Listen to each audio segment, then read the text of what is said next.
So okay, this introduction to Rise the Tribbles is from Joey. There's the Constar done by Joey as well. I think that's honestly the most beautiful the Constar's ever been seen. That gorgeous hunk right there, that's me. For nearly a century, tensions with the Klingon Empire have Good run old Gaba. The enemy. Now you've worked with Steve in a lot of different things since I have worked with him, haven't you? Yeah, so he's been reprising his character for my audio drama. Warriors strive to keep them at bay. What's he been doing in the audio dramas? Reprising his role of Korath, there, isn't it? Yeah. So in that he is now a much older Klingon. He's more kind of like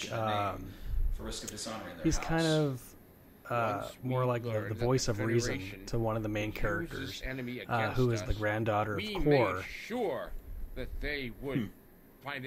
Yeah, I met Steve down at in Kansas City at the comic convention. PlanetCon, I think is what it was, but he was cosplaying, and I saw him, and I was just like, man, I'd be stupid not to use this guy for something. And like we were gonna meet up at the studio, and it just never panned out. So then when I was able to use him for, I think it was Around the World and Forever as his character that he had played, and of course he got to name him and whatnot. And any chance I got to bring him back, I got to. Of course, got to use him here. The thing I thought was interesting about him was the fact that he knew all this information about Klingon culture, to which, for me, I don't. I like to pretend I do, but him, he took the scripts that I already had for the direction that I wanted to go, and he just, slung it in a completely, not different direction, but just so much more in depth for what I wanted to do. So he took what I had and just made it that much more better. And speaking of making something better, this script that I had for Rise of the Tribbles was completely different from what we actually ended up with. You not only did a rewrite, you completely redid it, if memory serves. Yeah. You want to delve into that a little bit, Adam? So Vance, you sent me your script, and you were frustrated, and you were tired, and you were working on, like, I don't know, 3 other films, something like that, and you said, take a swing at it. I said, okay. And I knew what you wanted, and I knew that it was not what you originally wanted to do. And you already had the title, Rise of the Tribbles, so we knew that the Tribbles really needed to rise out of the ashes, so to speak, in this. So I took your script, and I just kind of put the Adam Mullen touch on it, where I had lots of references. And I just wanted to kind of enrich it with a little bit more Star Trek-isms. I think now at this point, like, the only rise is the way Menard is stroking the Tribble at the end. I have no comments on that. Right. No, the way and beautiful scene of the Valiant right there. Do you remember how the Valiant was actually put into this? Yeah, so that happened to be my idea, because I know you and I, like, a couple weeks ago, we were trying to figure out whose idea was to put the Valiant in there. We came up with that, and so I had to look back at your original script. I looked back at mine and went, oh, it was me, because I know we were stuck on what ship to use, because Joey had a very specific ship in mind, but it wasn't ready yet. So that's the Odysseus class ship that we see in this film. So we had to come up with another ship to take its place, and I thought, oh, well, how about the Valiant? It was a massacre. Right.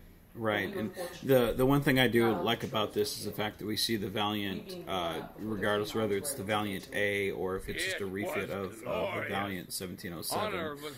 You see the Valiant refit, and I think that's a wonderful nod and a continuation to what Michael's doing. It must have known that it's it's just the fact that it's legacy. I always enjoy different type of legacies.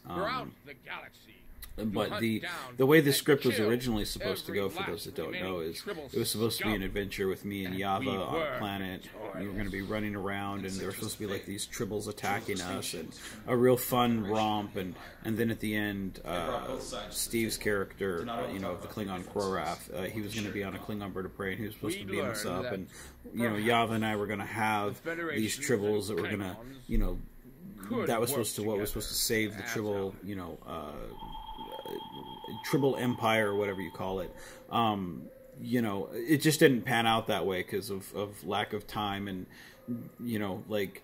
realistically, it wasn't feasible for us to do that. So I thought, well, maybe if we did like a poor man's Axanar, like a documentary type deal, and then that's when I went to you and was like, look, man, I realistically, I don't know what to do. We've already got the title Rise of the Tribbles, because I had already gone through like 3 or 4 rough drafts per se of something,